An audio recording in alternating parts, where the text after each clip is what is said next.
Now, if you imagine you're standing on the castle ramparts here, and you look out over, what you can see in front of you is the boating lake, the Coronation boating lake.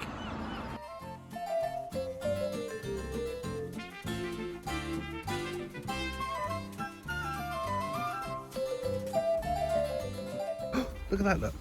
That is navel wort. And this stuff's edible, if you didn't know. I'm on the wrong side of the fence here, aren't I? I might be able to just lean over. Ooh. There you go, this is navel wort. This is a succulent. As you can probably see, it's got quite thick leaves, and it's very tasty. It's got a crunch to it. It's a bit like lettuce. It's really nice. Okay, continuing my walk. Now I've eaten some of the hedgerow, and this stuff grows everywhere. The white flowers. See, that's three-cornered leek. I'm not going to eat any of that because I'll stink, but this is all, it's like a wall of three-cornered leek. Look at it. Well, you can tell we're in milder climates down here in Cornwall because the bluebells are out already. It's bloody March. Incredible.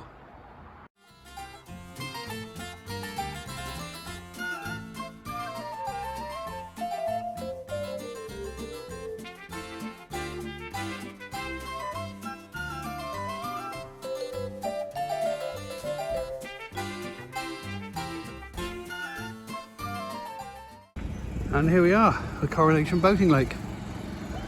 I mean, I know you can't see any boats on at the moment, but in the summer there will be. Now, when I was a lad, one of my friends used to be, as a summer job, he used to collect the money from people to hire the boats and the canoes to go out on here. And of course, he never charged us. So we could come down here, bring some food and drink with us, hire a boat or a canoe. Well, I say hire, not pay for a boat or canoe. Just go out in the middle of this lake and just spend all day cocking around. Tremendous fun. Yeah, simple things. Who needs video games?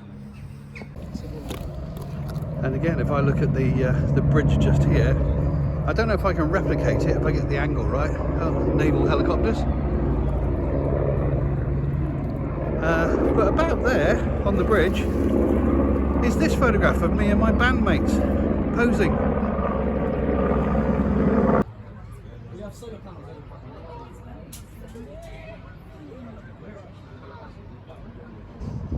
This is the River Cobar, which is the Cornish word for copper, and it used to be copper coloured because it had all the rubbish and the mank kicked out from the mining industry flowing through it all the time. But at one time it was a lot more free flowing than this, and it used to power 15 water mills all along this river.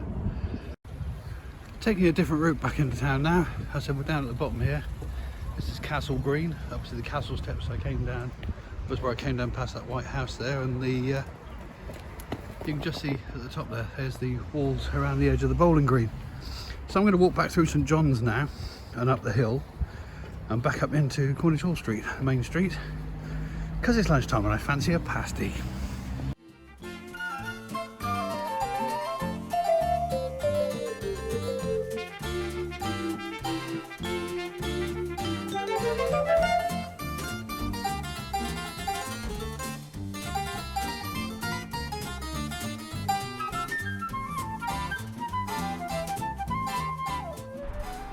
You might just be able to make out the Dalek in the window here, because a chap who's associated with this particular fish and chip restaurant has one of the largest collections of Daleks in the UK, And in fact, if you want to follow him, he's on Facebook.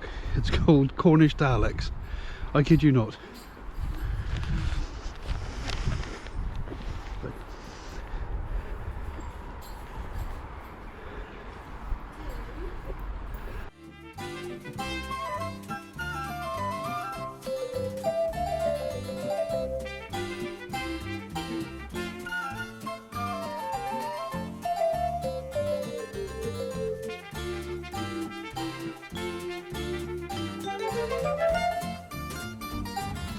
You're good health.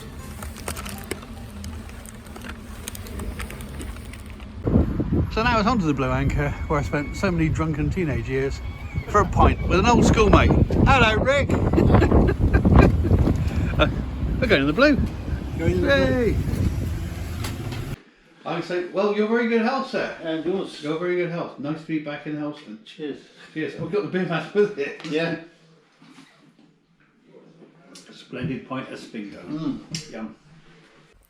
I spent most of my late teenage years in the Blue Anchor. We used to sit in the back bar, which is this bar here, you can see with the fire going, and we'd bring in guitars and banjos, and we'd all play music together. It was just wonderful. And we used to drink something called Spingo, which is actually brewed here on site in this pub. It's one of the last few brew pubs left in Britain, and they've been brewing it here for I think 600 years. What I'm drinking is a pint of middle.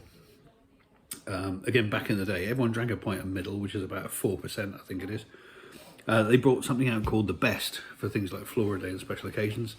And there was a light beer, which was only about 1-2%, which was a small beer, but we used to call it Worst.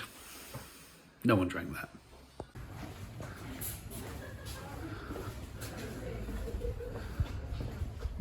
That's the brewery up there.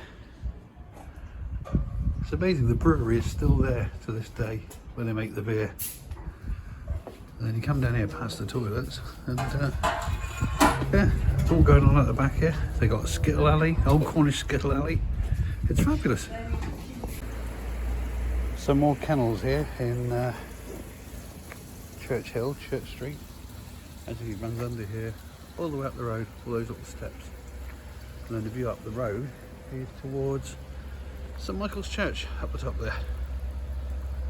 That's quite a nice view, isn't it?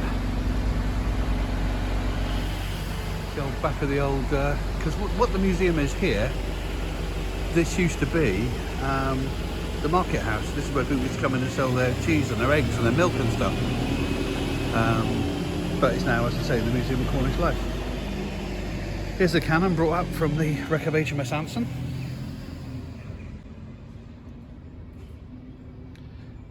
Yeah, the wreck itself was witnessed by a local guy here called Henry Trengrouse. He invented the breeches buoy. Basically, he invented a rocket life-saving apparatus to rescue sailors in future. He also lobbied Parliament for a change in the law because he saw that sailors were just buried in the sand dunes, and he thought they deserved a Christian burial. So that changed the law, so they had to be buried in a proper Christian churchyard instead of just being buried in the sand. Anyway, into the museum.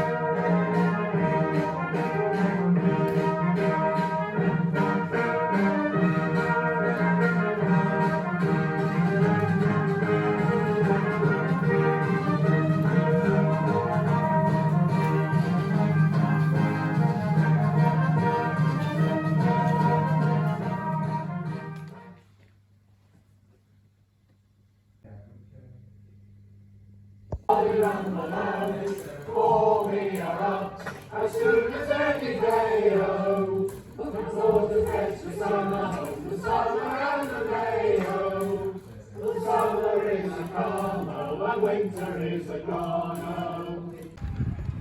Going to go a little way down Church Hill now, and oh, there's an interesting thing. Look, I don't think that cat deterrent's working very well, do you?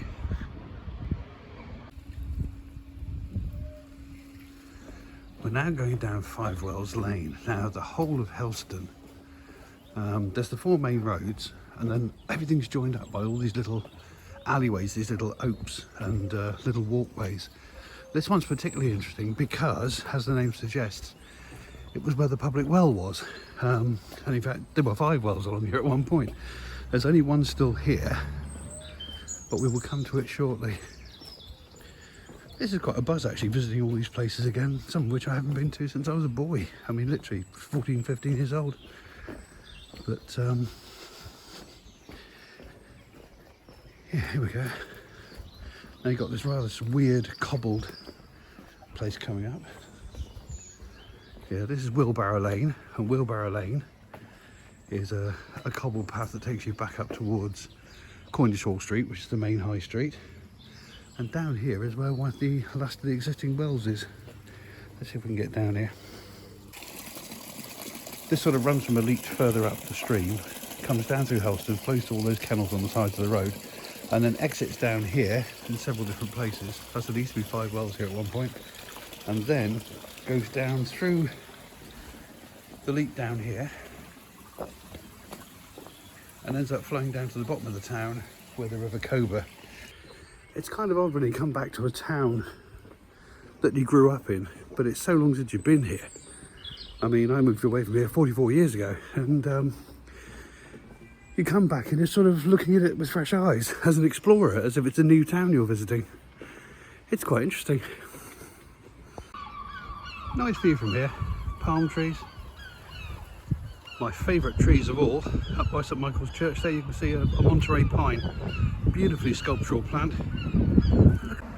So going up Penrose Road, you can see the bell there. This is all the back of the Folk Museum here that I went in a little bit earlier, and this is the back steps to it. Well, the door wasn't there. And this building here, which now says Cast, not entirely sure what it is now. It used to be a school a long, long time ago. Yeah, there we go. This used to be the Passmore Edward School. Hasn't been for a long, long time, mind you.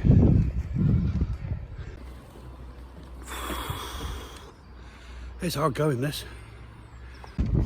Tremendous views. And that building you see over there, you can possibly hear the children noises coming from it. That is, and the little kids in red jumpers, that's Park Eglos. That's the school I went to as a primary school student.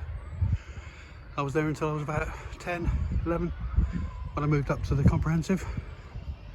So yeah, my old school, a bit bigger than it was when I was there. It's like some bloody tourist guide, isn't it?